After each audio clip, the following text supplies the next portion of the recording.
welcome, you wonderful, wonderful people. Today's video is the January wrap-up, and unlike most YouTubers in the book world, I have not read gazillion books in January.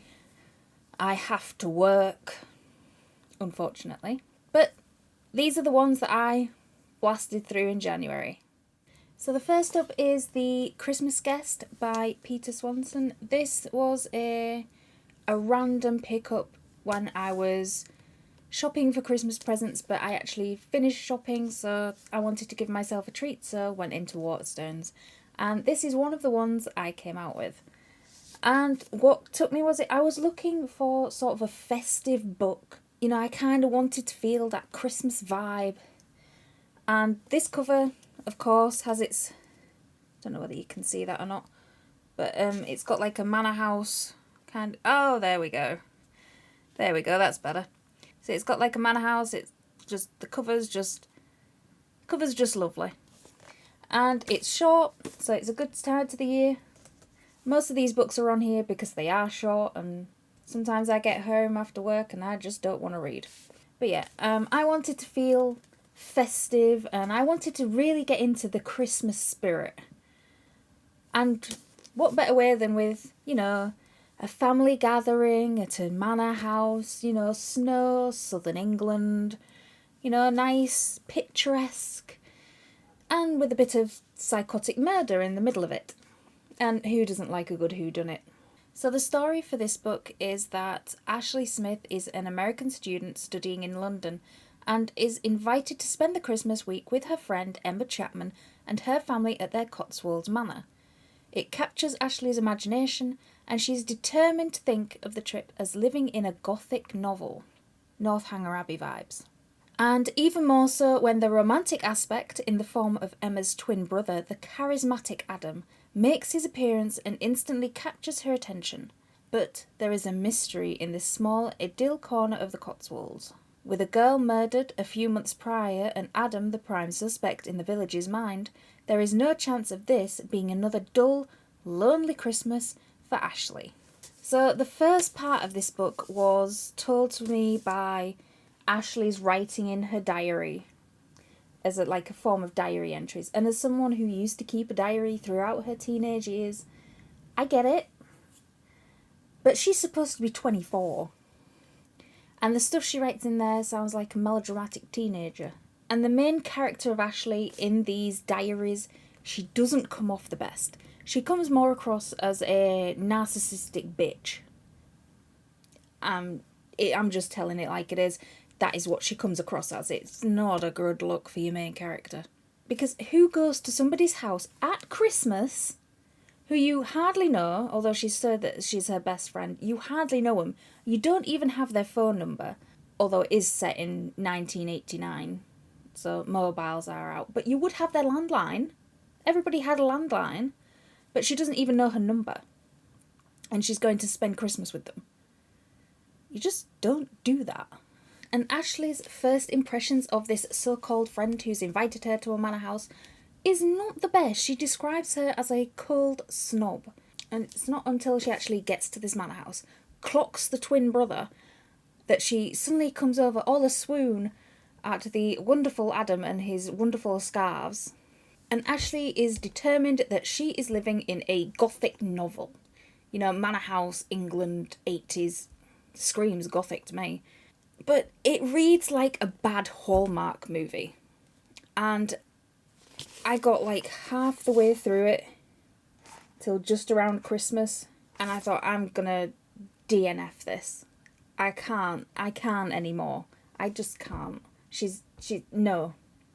But I stayed with it because in the halfway point, it changes points of view. It's at the halfway point that the murder mystery sort of aspect really comes into play, and you get Ashley's point of view on it, but you also start to feel the other players in this, and the murder mystery really comes into play in the second, say, half, 2/3 of this book, and it's like reading a different book. It's really, really good. What it reminded me of was like a Midsummer Murders episode, which I binged when I was younger. I loved watching Midsomer Murders. It was just so much fun. Now, from the blurb, when I read this in the bookshop, I thought it was going to be more of the gothic horrorness, kind of like Northanger Abbey crossed with Jane Eyre kind of thing. And it ended up not being that. It's not even like a modernised version of that, but I found this really, really fun to read. But I will say that I thought the horror was going to be in the house, that something was going to be in the house, and it wasn't. It was in the people in the house.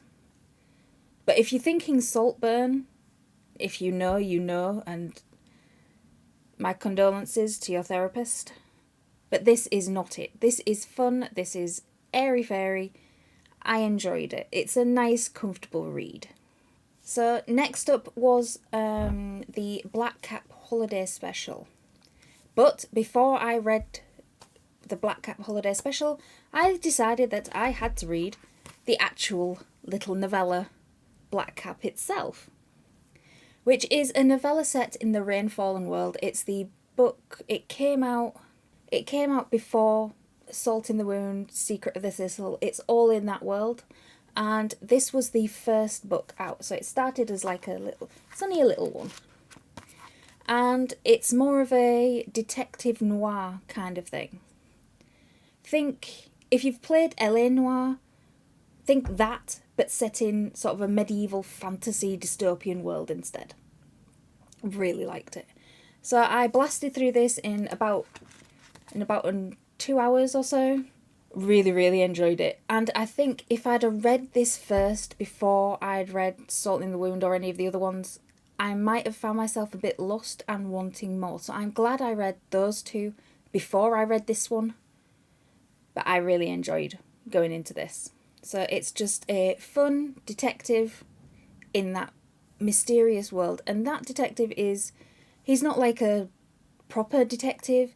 He has so many flaws. He's got a drinking problem. He's quite depressed and extremely sarcastic. Loved it.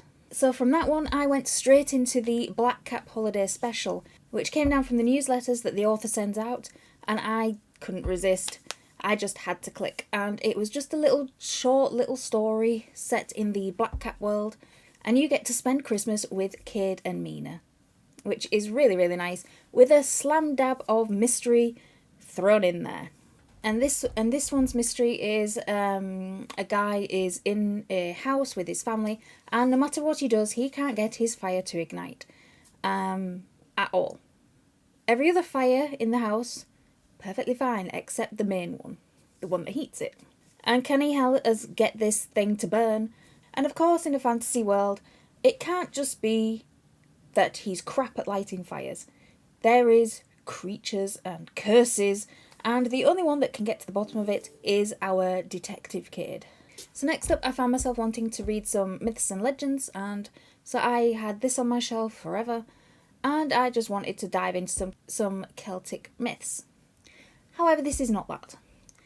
From the book, I thought it would have some stories in it, like my other ones, that, I can make videos on. Boy, was I wrong. It's more like an encyclopedia of Celtic myths. And dull as dishwater and completely boring. And I hated it. It's going to the charity shop. I can't stand it. It's awful. Not what I wanted at all. Ugh.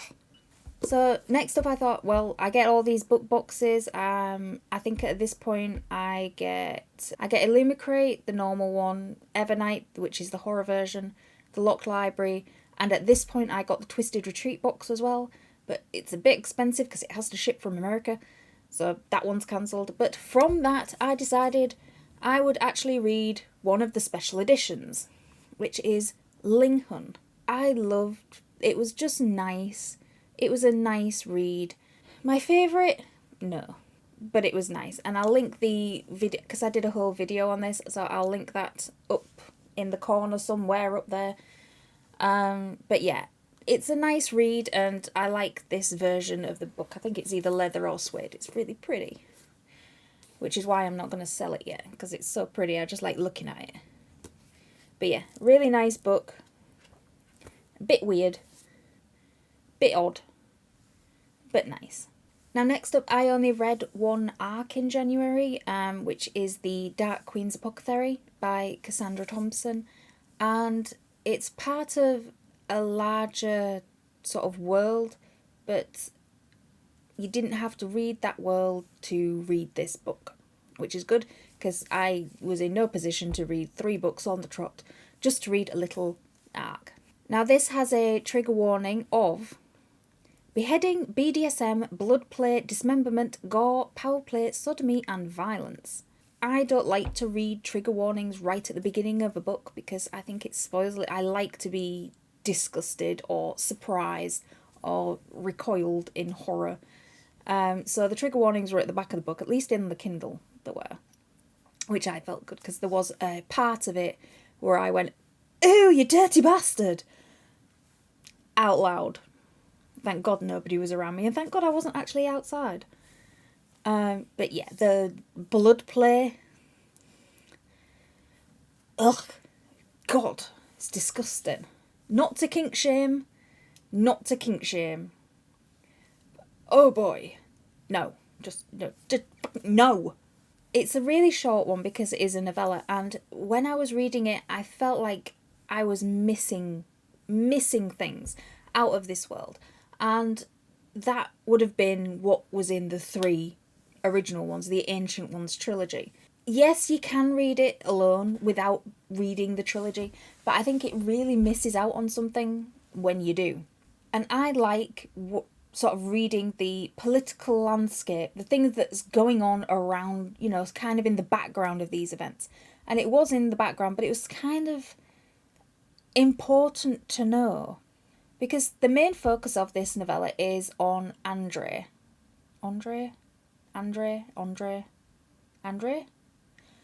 Whatever. And he is an apothecary's apprentice. And we catch up with him because he is travelling to the Kingdom of Moldavia. Moldavia? Yeah. To serve the Queen. To serve the Queen Viorica, I think. And she is... It's hinted at very, very early on. She is a vampire practically humming with raw, sultry power. And she ends up taking Andre to be one of her favoured. And he has a specific set of skills that she wants to utilise. And he, of course, has no choice but to oblige and step into this inner circle. Now, for me, I was a lot more interested in the events of the prologue, the interlude, and the epilogue, which details what's happened in the previous trilogy. And I was more interested in those bits than I was in the Dark Queen's antics at her court. Give me a good, juicy political, to and fro, rather than fucking somebody against a wall in a dungeon. Not that I don't like somebody fucking somebody in the dark wall of a dungeon. It's just, I want the depth. I'm going with it. Now, to say that although I liked the political landscape, I did like the relationship between Andre and Viorica. I hope I'm getting this right. That's how I heard it. That's how I heard the names in my head. I did like their relationship, and the erotica around it was really well written. I've read some smut in my time, but this was really well written. But one of the gripes for me was Andre's development happened all in a rush, sort of like a light switch on and off. Suddenly he was a whole completely different person. And it's like, what? Give me the slow burn. I get it's a novella. But give me the slow burn. What happened to the slow burn? The build-up. The tension build-up. That's what I wanted. Not just a, there we go. Just give me the build-up. I like it. That's what I want. Now, as I said, the erotica was really well written. And it wasn't as graphic as what I thought it was going to be going into this. I thought it was going to be a lot more detailed. So I enjoyed reading it, all except the blood play, which is... It nearly made me gip. Ugh. But then again, if I was a lust-filled vampire, a bit of blood play might just be right up my alley. Pun intended. So one of the ones that I did finish reading right at the beginning of January is an anthology called Advent of Winter. And this was part of a Kickstarter campaign. It was really, really good because you got a story dropped from the 1st of December all the way down to the 24th. A story dropped every day, and it was always by a different author. And it was all to do with sort of the winter season, not just Christmas, but the winter season. I didn't get around to finish it until like January. So this was headed up by a guy called Don McDermott, and I'm going to link his channel down below because he does some wonderful videos about all different books. I think about fantasy, he really does. I enjoy watching his videos, so if you like fantasy books, go check out his channel. But this was a Kickstarter mainly headed up by him, and we got a story dropped every day, and it was a truly unique experience. I haven't heard of a book or an anthology or authors doing this before, so I forget your chocolate ones. A book calendar. Yes. But this is going to be coming out in sort of like a hardback form later in the year. I want to say March, but I'm thinking more May.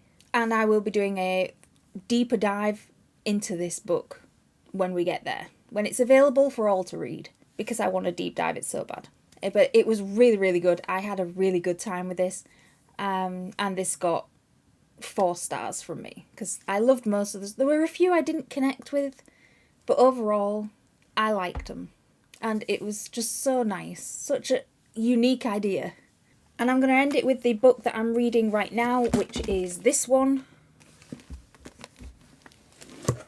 This one, which I love Stephen King, and I'm trying to work through, in published order, the books, and I thought I'd start off with a little one. So yeah, I'm a little way into Night Shift, probably about this far, because I want to do a video on every single book that is done. So I've read it countless. I've lost count how many times I've actually read the physical copy. So I know the stories in it. The stories aren't new to me, but sometimes it's just fun to have a reread. So that is it for my video. Let me know down in the comments below what books you've got through this month, and don't be dissuaded if it's 1. It could be 1, it could be 100. You read a book. You read something. And that is not to be sniffed at. So as always, keep reading.